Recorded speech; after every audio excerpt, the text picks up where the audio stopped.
welcome. I am so happy to have author Christina Suzann Nelson with me today. Thank you, Christina, for joining me. Thank you for having me here. Yes. So now you are from Oregon. Yes. Beautiful state. It is. Yes. And welcome to Minnesota. Thank you. Did you say this is your first time? It's my second time. Okay. And you have a little history in Minnesota, correct? Was it your grandfather? My dad grew up near Brainerd. I'm going to get one of these right. So Dad grew up near Brainerd. Mm-hmm. He left when he was 18, and then he came back. The story goes that he stepped off the plane after Vietnam. His uncle had offered him a job here, and he got off the plane and he stepped out of the airport, and it was so cold that he turned around and got back in the airport and flew back to Oregon. And wow. So that's a really cool story. Yeah. Interesting. Okay. So you have some books here. Tell us about what genre you are, what subgenre, and what those two books you have are. Okay, so I write contemporary, but contemporary with some mystery.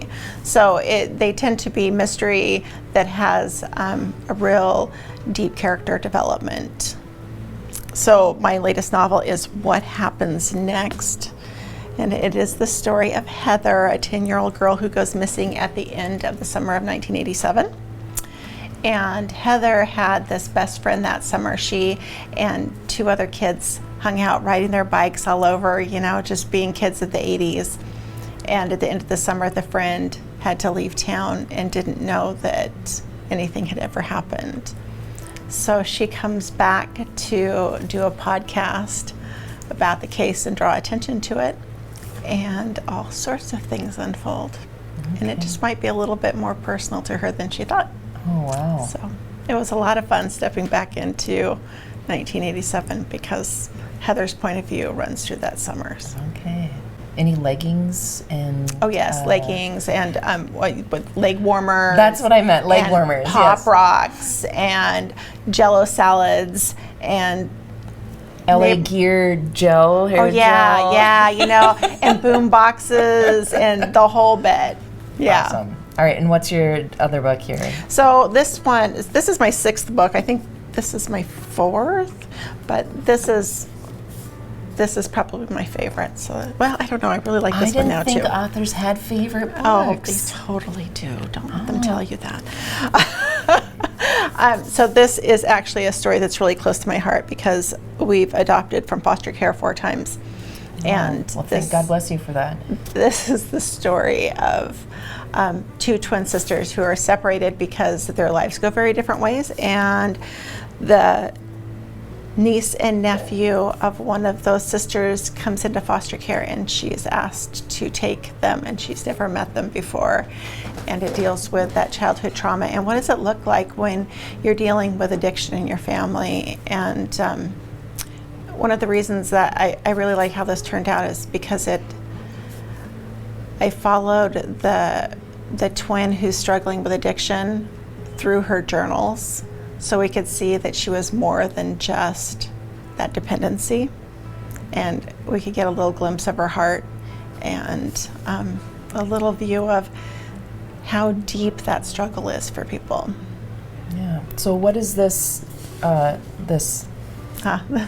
got a Christy Award. And what is the Christy Award? I'm guessing that's a pretty big deal. The Christy Award is it's one of the top honors in Christian fiction, and so my lifetime goal was to be nominated for a Christy, and that's actually how I got to know Amanda Dykes, because we were both nominated, and I just was so impressed by Amanda over that time period. We got to know each other a little bit, and I was shocked to win it because that really surpassed my lifetime goal. So I don't know what to do with myself now.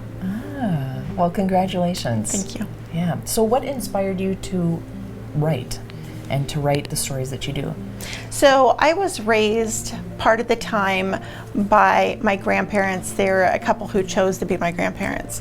And they were very, education and reading was very, very important to them. And so I grew up, I had a room at their house, and it was always filled with books. and we spent time at the library, and I had the little I Can Read subscriptions, so that, you know, do you remember those? You may be too young for those, but they I was not a reader as a oh, kid. that's right, yeah. They came in this cardboard wrap, and every month you'd get new books, and it was very exciting. And so they just really encouraged me down that path. And my grandfather was a writer. He wrote textbooks, but he also wrote his story.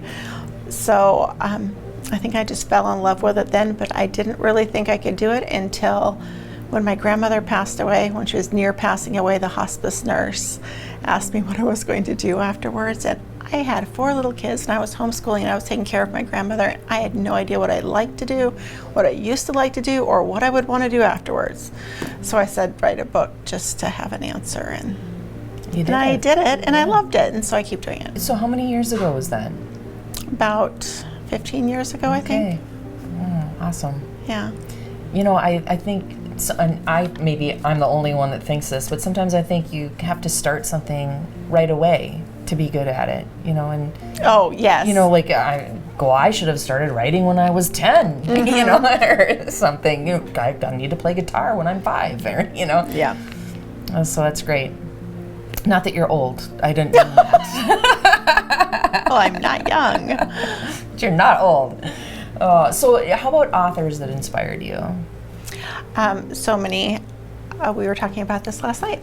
So Laura Ingalls Wilder was a huge deal to me growing up. I loved the books and I loved the show. I'm one of those people that's not, I don't have a side. But growing up, I always thought of myself as being like Laura, and I thought of Laura as the author as being like my grandmother.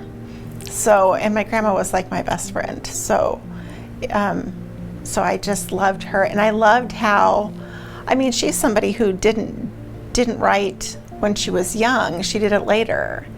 And where would we be without that whole series of books? It's wonderful. And of course, C.S. Lewis is amazing. And then all of these incredible authors that I've had the opportunity to get to know over the years. Well, I just greatly appreciate you sharing your books and your story with us so people can get to know you. And if they want to learn more, where can they go? My website is just my name, ChristinaSuzzannNelson.com. And on social media, you can usually find me at Christina Suzann, because Suzanne doesn't have an E on the end of it, so no one else takes it. All right, that's great. All right. Well, again, thank you so much. And we just appreciate hearing your story and you sharing your stories with us. So. Thank you.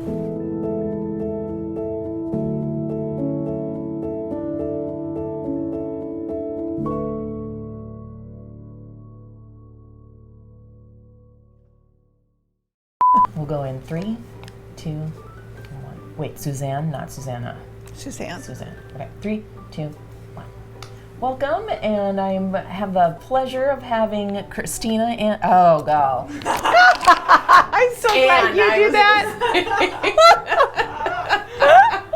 I planted the seed myself and watered it. I am so glad you do that, because I do that every time I'm doing a recording. I'm like, okay. Welcome to the show. I have the pleasure of having, this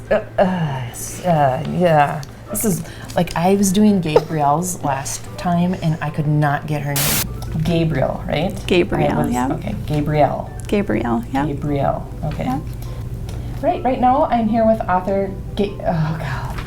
I knew I was gonna screw up your, right, today we have author Gabrielle, oh God, I knew I was gonna do it. Oh, I got it. Okay. Welcome, I am glad and happy to have author